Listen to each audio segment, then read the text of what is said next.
Okay, so here's some more for this part. For sigbit meaning narrow, so sigbit or yeah, meaning something that's just narrow, right? You can describe something that's narrow with sigbit. Luag meaning loose, right? Luag. You can even use it to describe like a passenger vessel, so like a plane or a bus that's not a lot of people. Luag, right? There's not a lot of people, so luag. It's like loose flight, I guess, or a loose ride. Not a lot of people, but it also means like loose, like something is loose and you need to tighten it. Lapad meaning wide or flat, right? Wide and big. Lapad, it's the opposite of sigbit. Gubat meaning war, right? Gera, it means gera. Actually, all of these mean the same thing. Gubat has two meanings. It can mean gera or lasang. And for those of you who don't know, lasang is the same thing as gubat, which is forest or the woods. Talikid meaning to be leaning or leaning on something, right? So let's say like after an earthquake happened, a building was leaning, right? So langkai meaning the hairs of I don't know, like wooden sticks or like coconut husk and palm, like the palms or the hairs of it. Langkai, right? The threads or like the fibers of like those plants. Okay. Kurat meaning to frighten, startle, scare, surprise, right? You're just gonna startle somebody with something and they're gonna jump and jump a little bit. That's kurat. Uy, kurati siya, kurati. Hala, kurati. It's like, oh, okay, go ahead and frighten that person.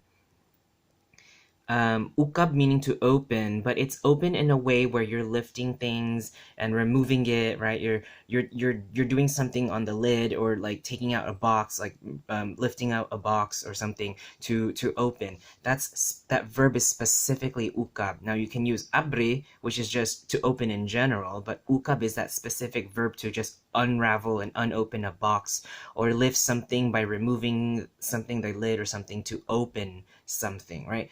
Ukab, okay? So you can use that specific verb for it. Kugihan means someone who is just can't sit still. Like, this is the best way I can put it. They can't sit still. They're always productive. They have to keep doing something to be industrious. They just got to keep doing something. They can't sit still.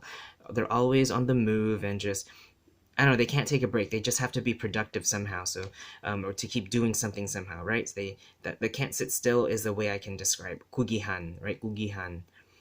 Haplas is a verb that's specific to apply or rub like ointments or oils or liquids or something on the skin, right?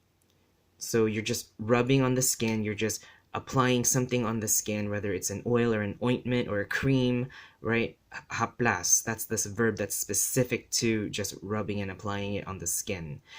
Haplas og otro means like, oh, just try something else, try it again, try something new, right? To apply something new or apply on the skin, like, oh, try a new thing or try it again or apply it again on the skin, right? Og otro meaning other in Spanish, right? Ligon meaning durable or strong, as in the quality. So again, like an earthquake. I don't know why earthquake is in my mind, but earthquake, right? So ligon. So you can describe a building as very durable or strong, like ligon, okay?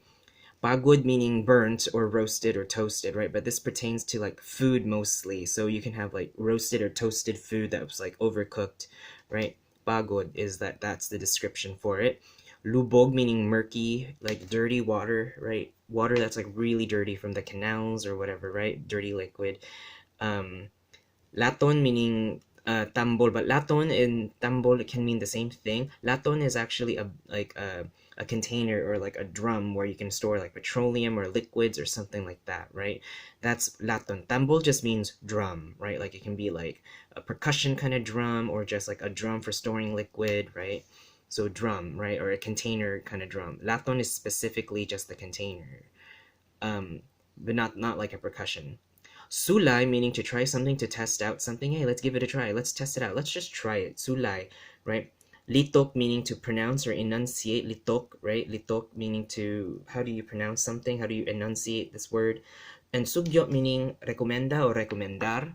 And then the last two that we have here, right? We have two expressions meaning the first one is pikat nimo, right? Pikat nimo, it's like that eye, like you're taunting someone with the eye, like you're dragging You get your eye, the lower eye part or the lower eyelid part, and you're dragging it down, and you're sticking your tongue out, right? You're teasing somebody with that, and that's called pikat. The motion with the eye, and you're drooping down the bottom portion, or dragging down the bottom portion of your eye and sticking out your tongue. That eye portion is the pikat, right? Pikat. um why do you why do you like it was just an accident, I didn't mean it. Why do you it was an accident, so you didn't mean something. Why do you right? Do you meaning to like to do something on purpose or something like that, right? So it was an accident, I didn't mean it, boom. Okay, do you right? And so hopefully these can help you with more of your vocabulary learning.